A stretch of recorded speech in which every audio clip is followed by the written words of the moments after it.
Finally, the new Scaly book is out. Dragonlance, Shadow of the Dragon Queen. Let me check what we'll be talking about today. Let's take an easy one. There's gotta be kobolds in the Scaly book. Oh, wait, no.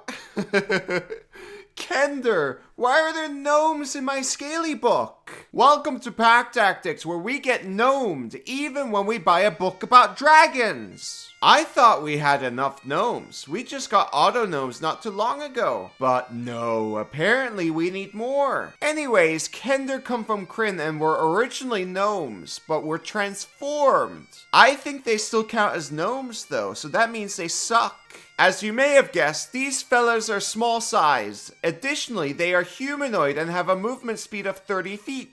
Being small has a few upsides and downsides. To list some, you have disadvantage when using heavy weapons. Dimension Door and Thunderstep are a little annoying to use. But you can ride medium mounts, and those cost a lot less money. You also have an easier time at getting cover, and you can squeeze into tiny spaces. Now, they get 3 features in total. First of all, they get to be fearless. And no, not the Grand Finals MVP in Overwatch League. And speaking of Blizzard, at least they put a playable dragon race in their dragon game and not some random gnome. Kobold, being angry is suboptimal. Gator, I'm just annoyed. Anyways, fearless. You have advantage on saving throws you make to avoid or end the frightened condition on yourself. When you fail a saving throw to avoid or end the frightened condition on yourself, you can choose to succeed instead. Once you succeed on a saving throw this way, you can't do so again until you finish a long rest. This is similar to Halfling's Brave feature, but with the additional benefit of being able to just succeed if you want to. And it's once per day. Even better is that you can make this decision after seeing if you succeed or fail. The frightened condition can be pretty debilitating, but there's also often an additional negative effect,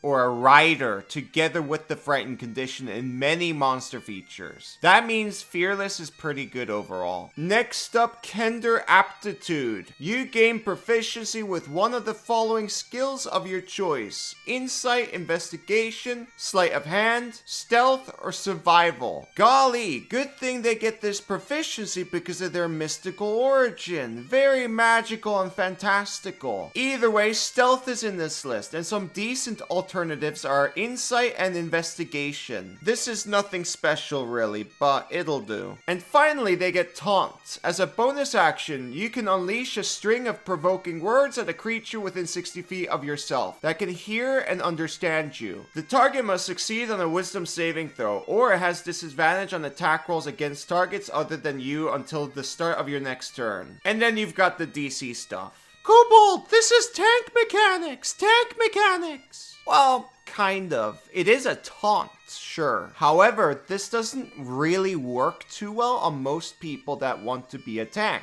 Kender are small, which means they're not very good at using melee weapons that deal good damage, like heavy weapons. Additionally, you'll be a feat behind, which is a tough pill to swallow. In general, this is not something you should look at as a martial. However, of course, this is decent for casters. It wouldn't be 5e otherwise. A cleric who often casts Spirit Guardians could get a lot of use out of this together with dodge, and then there's also the difficult terrain. So yeah, that's a pretty good feature for them. Marshals lol! Before we cover bonus content, this video is sponsored by Fables, Citadel of the Unseen Sun. It's a Grim Hollow setting. It's finally getting physical copies this time. 6 books in this pretty slipcase. The sun has vanished from the skies of the Asturian Empire. Crawl into the Empire's ancient necropolis and battle hordes of zombies, demons, and vampires to discover the magic of the Citadel of the Unseen Sun. Not gonna lie, no sun sounds like paradise for both kobolds and gamers. But Kobold, you don't have pack tactics anymore. You're just a normal stinky lizard like the rest of us. Fine, we'll save the sun. This is a level 1 to 13 campaign with over 500 pages worth of content.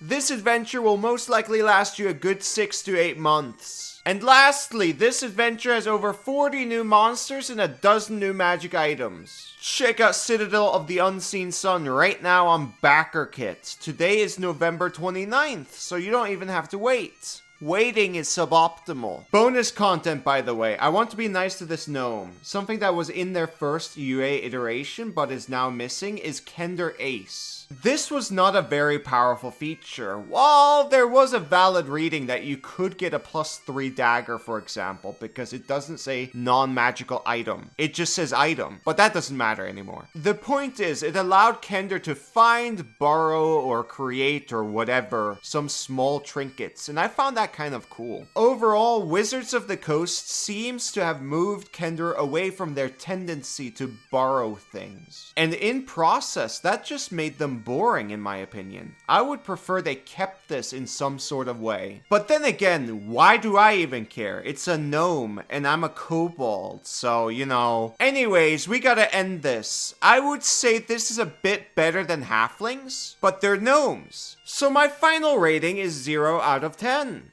End of video. Remember to check out the Citadel of the Unseen Sun right now on Backer Kit. I'll see you guys later. Thank you for watching. Bye bye.